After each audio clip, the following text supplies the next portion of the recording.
Hey everyone, Joe here, and we're thinking about Easter a lot this week and Good Friday, the sacrifice of Jesus Christ. And I want to just share a couple of thoughts drawn out of John 18 and 19, where Jesus and Pilate have quite a conversation. Jesus was brought to Pilate two different times during his illegal trials, leading up to his crucifixion, because it was Pilate who had to sign off on it.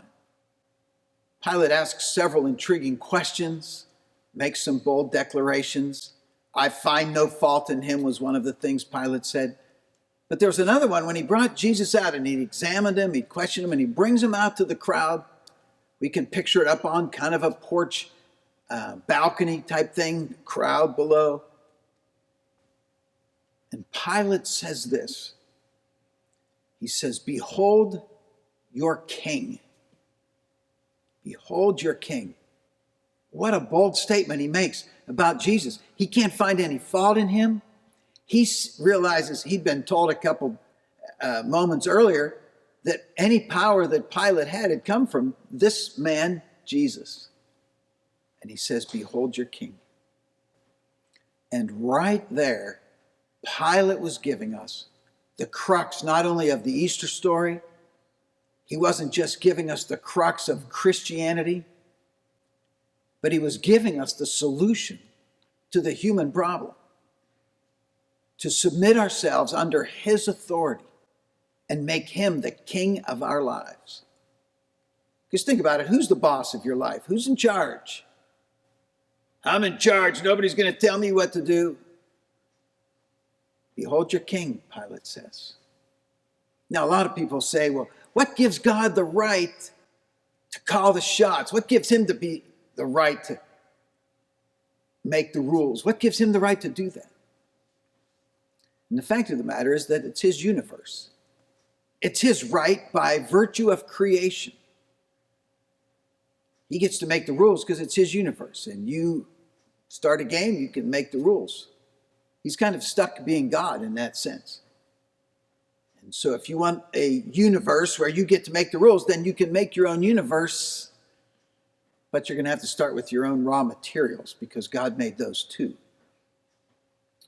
So when Pilate came out that day and he said, "Behold your king," he was giving us a clue to peaceful in our relationships.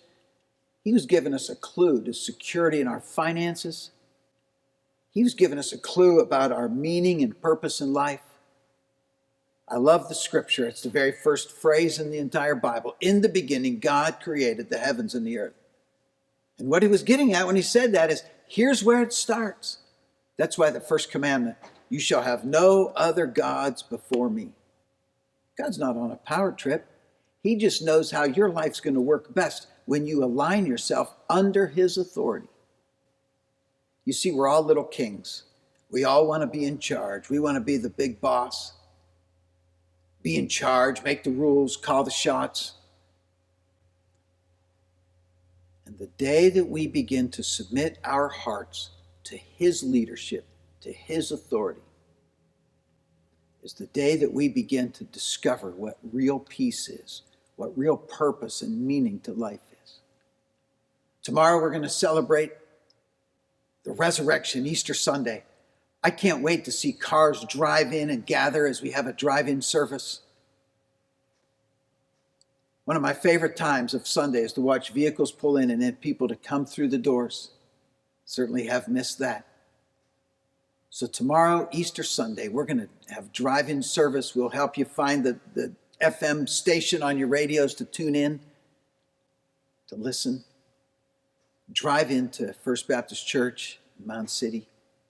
And I pray that today and every day, you're able to say, when you look at Jesus Christ, there's my King.